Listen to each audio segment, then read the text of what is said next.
Hello there. Going through a divorce? Considering one? Sorry to hear that, but here you are. Welcome to Splitsville. You'll find Splitsville to be a pretty unique place. A new world, really, with its own rules, its own expectations, and in many ways, its own language. But don't worry, you have a knowledgeable guide along the way. And now, here she is.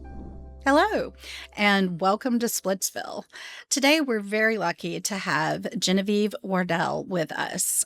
She is a counselor and coach with Hope Family Counseling and Coaching, and I had an opportunity to meet her years ago. She was actually a counselor for one of my clients' children. That gave me an opportunity to meet her and learn more about her practice at that time, and she obviously was doing an excellent job in that case, or I wouldn't have continued to do a deep dive into her. But I would love for you to just introduce yourself to the listeners and tell everyone what you're doing and your background, and especially all of the different places that they're able to find you.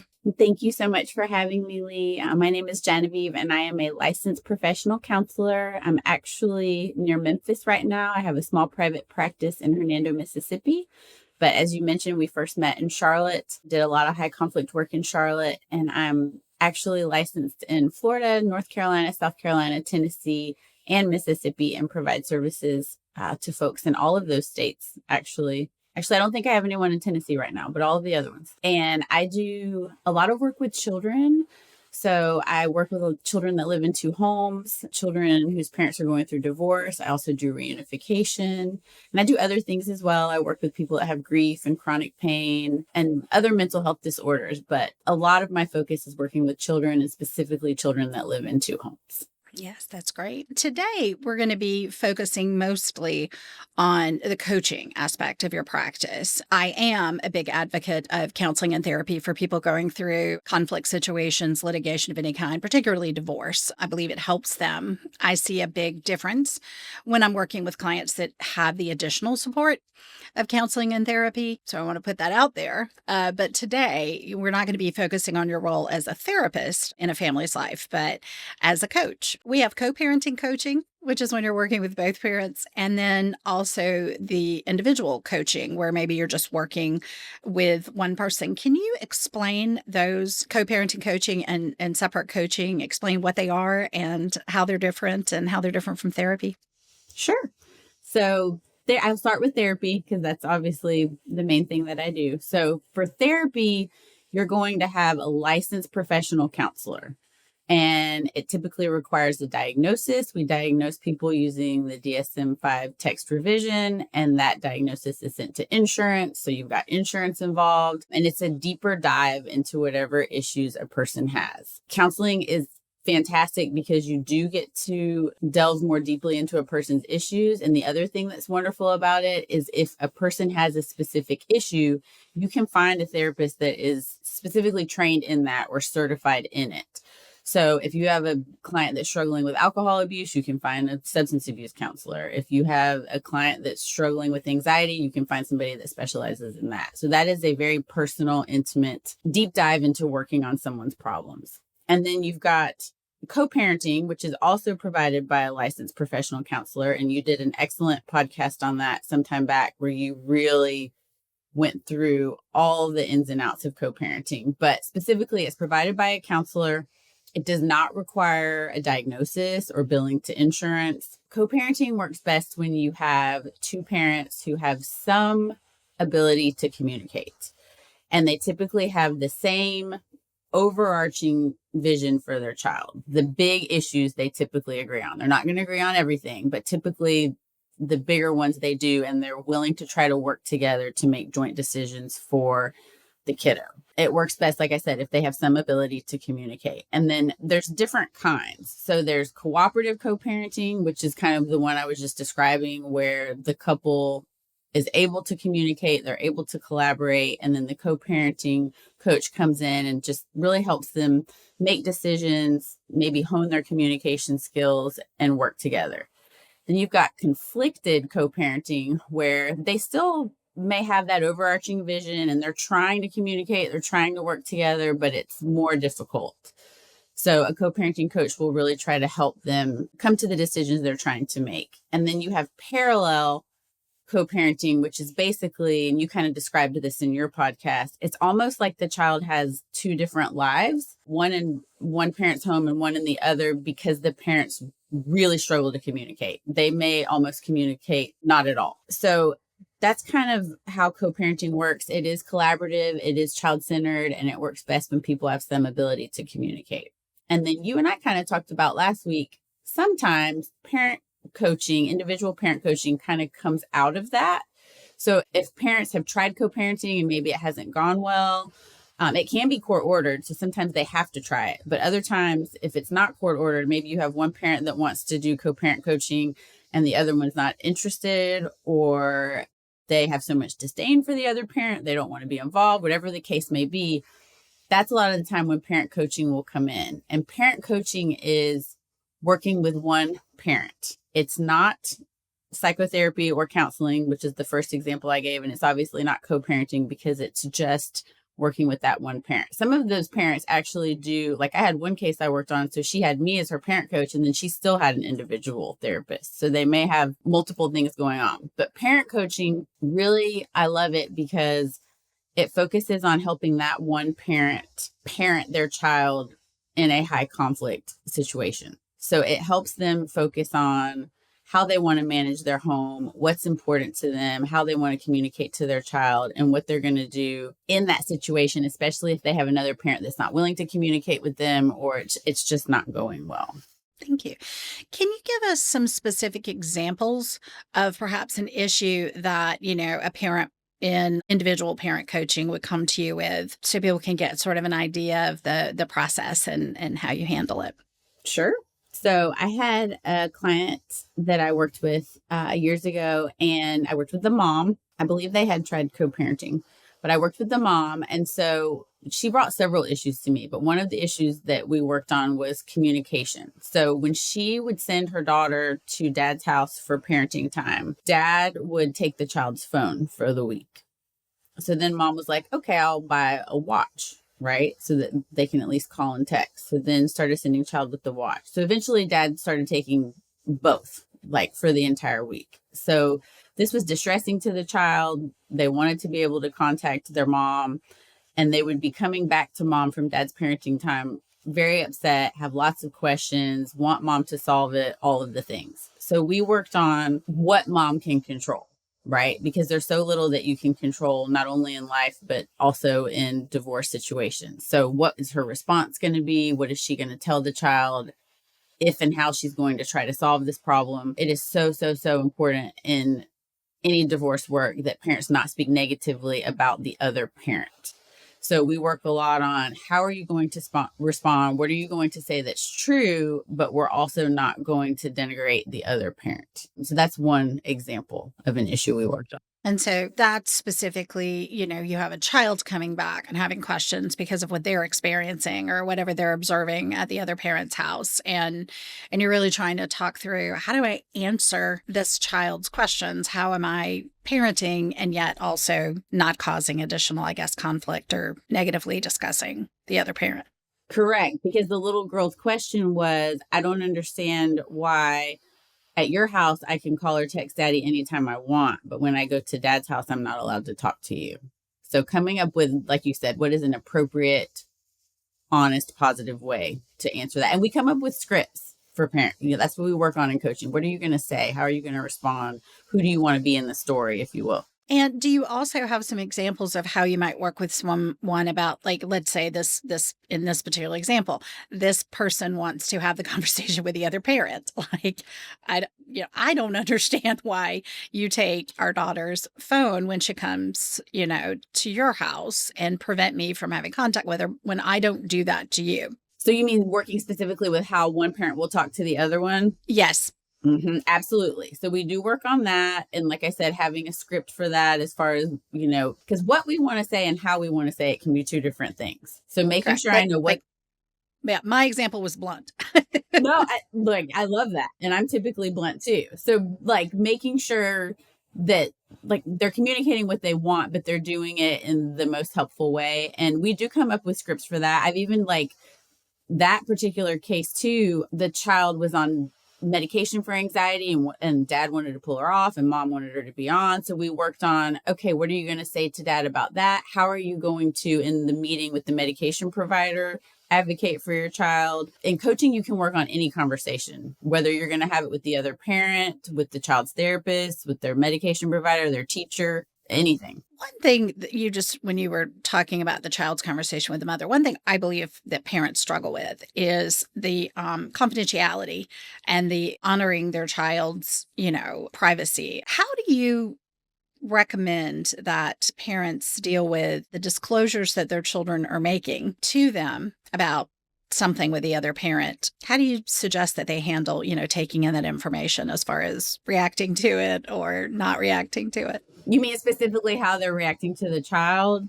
Correct.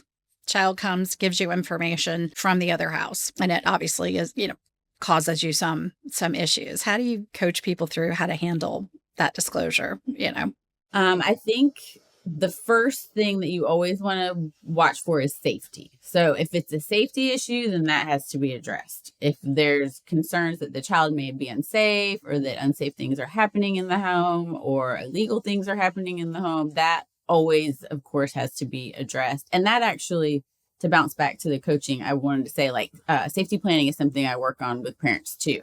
Like if they're worried about the child's safety going back and forth between the home, then I'll work with them to work with their kid of how the kid can make sure they feel safe and supported when they're going back and forth. So that is another thing we work on. As far as disclosures, so I think it's great if the kid wants to communicate. I always say you want your kids to talk to you. You want them to be the first person that they go to talk to.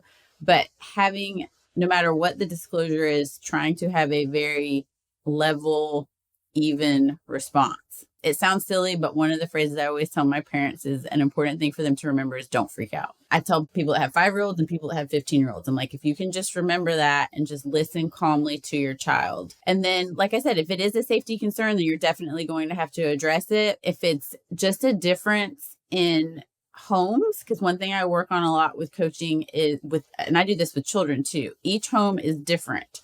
So a script that I use a lot for parent coaching. So say the child, comes home and is like, we had McDonald's every day for lunch and it was great. And, internally mom is cringing. You can respond calmly and just say, okay, well, in our home, we choose to save eating fast food on the weekend. So using the phrase like in our home and saying it kindly and graciously just kind of points out that the homes are different and that's okay because they're going to be.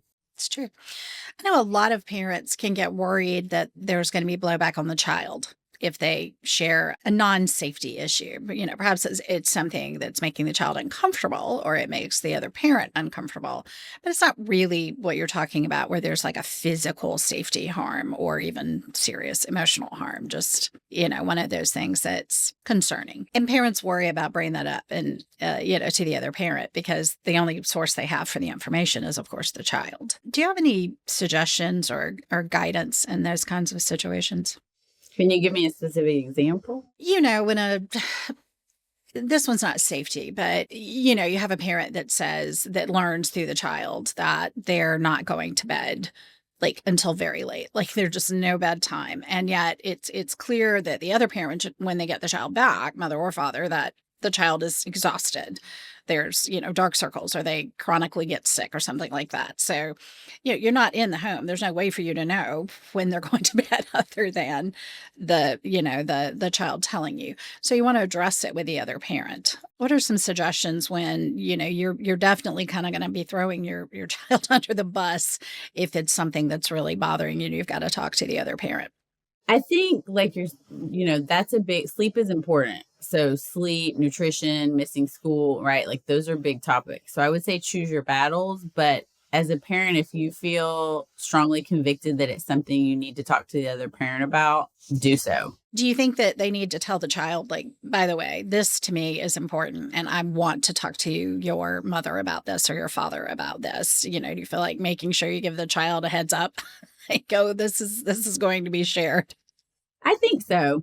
Mm-hmm. Yeah. When we were talking about the co-parenting coaching versus the individual parenting coaching, you're kind of dealing with the other parent in individual parent coaching, even though you're not coaching the other parent. It's true. So you're still getting a lot of information, about the ways they communicate and what they communicate about and the differences in raising their children. What do you think is I don't think you really have a choice sometimes. Do you ever work with people who are doing both co-parenting coaching and individual coaching? Like somebody's got an individual coach to help them with the co-parenting coach, or, how do you? I have had one case that I did that with. So you could do that. When you're doing the individual parenting coach, how do you think it works with you when you're only getting the information from one source, right? Like everything you're hearing about their challenges with the other parent, does it matter that, it's just one person's perspective when you're giving them the coaching? Do you still feel like you can effectively handle it? Because you've got a screen here. You've got the perspective of the one person you're working with. Well, I always say there's two sides to every story. I have a colleague that says there's three sides. There's one spouse, the other spouse, and what's really going on. But I say there's always at least two. So I think you do have to keep that in mind. It's difficult though, because if you're just doing parent coaching and you're not doing the co-parenting piece, you really are getting all of your information from one person. So that is something I have to be mindful of and careful of. But that doesn't mean you can't work on, like I said, trying to craft appropriate healthy responses and figure out how you're going to address, like you said, my kid's going to bed at midnight every night. How am I going to talk to them about it? Is there one common thing that you see? Because you've mentioned the phrase high conflict. So describe what you mean when you're talking about a high conflict situation between parents. So for me, when I see high conflict, I don't see the cooperative. When I was talking about cooperative and conflicted in parallel, I don't see that cooperative ability. So high conflict to me is the inability to, or I should say the struggle. They're not always completely unable, but the struggle to put the child first and make joint decisions and communicate and collaborate. So it doesn't always have to involve, I think sometimes people think high conflict involves some sort of violence or really powerful arguments. They look at high conflict, the definition of conflict as being more like this is an aggressive situation, perhaps. But that's not always the case. It certainly doesn't have to be, because even if you think of parallel co-parenting, where I was talking about the kids live in two homes, like you're saying, it's not conflict in the sense that they're not fighting or arguing or carrying on, if you will. They're almost not communicating at all. So I think when I think of high conflict, I think more of the inability to work together, to see past, I may have had this terrible experience with this person I was married to, but ideally you should be able to see past that to work for the best interest of your child. And in high conflict, that's a real struggle for people. What is a common impediment you see to communicating with a former partner? Just like the most common impediment you see? I would say that what I just said, that their disdain, their hurt, whatever it is that they've had with that partner with whom they used to be romantic is magnified. It takes center stage, and the children and the decisions for the children kind of moves to the back. And people struggle to really, and you said this also in your co-parenting podcast, people forget that there's a reason that they married that person. Yes, they may have had an affair or grown apart or had some terrible financial struggle or whatever it is that led to their divorce. But at some point, they loved each other deeply and they had children with this person. So to not be high conflict, you want to be able to remember that. You still may not feel the same way about the person, but to be able to look back and say, I had this relationship with this person. We've created these children. Let's find some overarching vision or goals that we want. We want our children to be successful, right? So people that can co-parent can do that and see the vision for their children and work together, even if they don't agree on everything. Whereas in high conflict, like you said, it's not necessarily fighting or arguing. It's just the inability to do that. And psychotherapy counseling can help with that, right? Like if they wanted to go that route, let's work on some of that and try to work through that. And then maybe you would be more successful at co-parenting or parent coaching. Because that's, I think, the important thing for people to understand when you're doing coaching, whether it's co-parenting or private, it's not therapy. It doesn't mean that, maybe something might not come up that gets discussed, but that's not really what you're diving into at that moment to try to work on. Correct. But the awesome thing about all three of those processes is that because you have a licensed professional counselor on board, they should be thinking critically about your case, and they can recommend any of that they think would be helpful. So like they can, I can say to someone I'm coaching, hey, you really seem to have some deep-seated anxiety. Like I recommend that you go work with a therapist to try to learn how to better manage that. Or maybe they're describing their child and I'm like, your child really sounds depressed. You should take them to a therapist and have them screened for depression, or maybe they need an evaluation for medication. So, it's really awesome in co-parenting and coaching that the person is a licensed professional counselor. So they should be able to give you all the referrals and support if you need them. Some of this may seem self-evident to us because we do this work, but explain the benefit to the child of a parent choosing to either do co-parenting coaching or individual coaching. What is the benefit to that child? So as a person that works with so many children, I know, and that the conflict trickles down.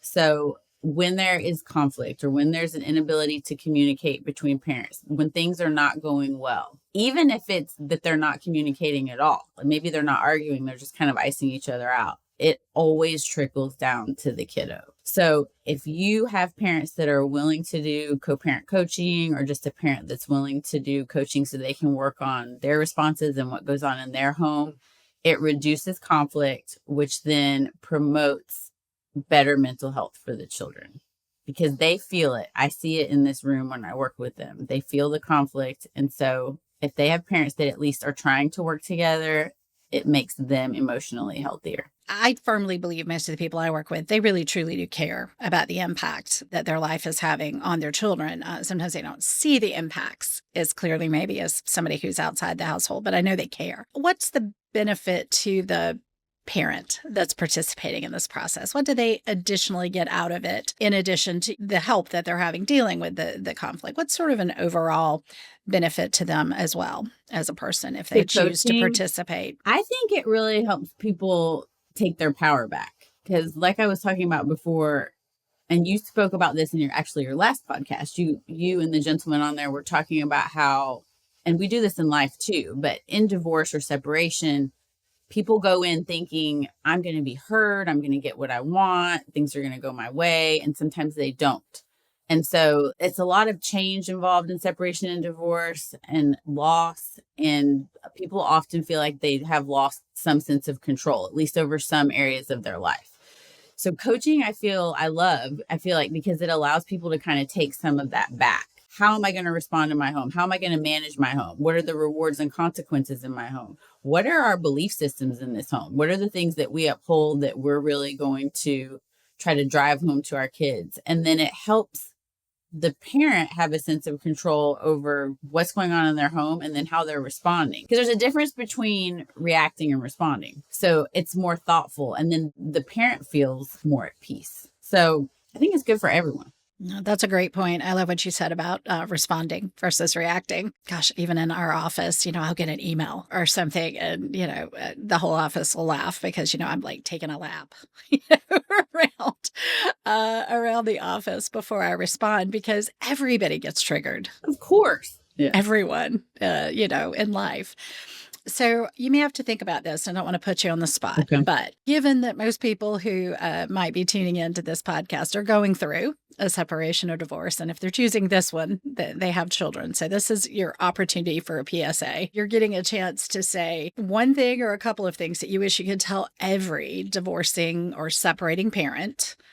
What would it be? The first thing I would say is please do not speak negatively about the other parent in front of your child, even if it is true. And can you quickly tell people, because that is often ordered, and that's another thing that I think I take as almost of course, of course you shouldn't do this, but explain the impact on the child of those negative comments when one parent makes it about the other, or if both are making it. So conflict on its own produces stress. So that's one part of it, right? When we see or feel conflict, especially, your parents are your world as a child. So that's unsettling to them. The child is going to grow up and figure out who they are and who the parents are. And oftentimes a lot of the things that weren't not said. So they do oftentimes, depending on the age of the child, 5, 10, 15 years later, find out there was an affair or there was a job loss or whatever it was.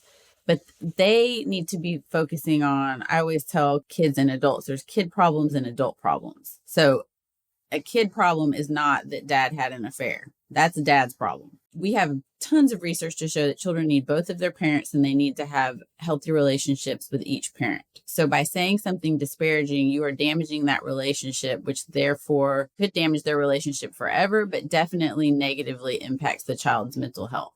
So it's not lying.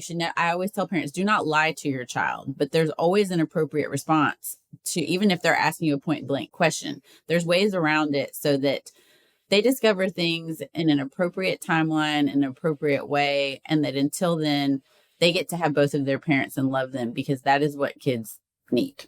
That's a great one. I'm glad that you brought that one up, because I do think parents struggle with that. I don't think they understand the impact sometimes. I don't either. Mm-hmm. And I know they struggle with it, but I know the courts do understand the impact, and the courts hold that against the parent who speaks negatively.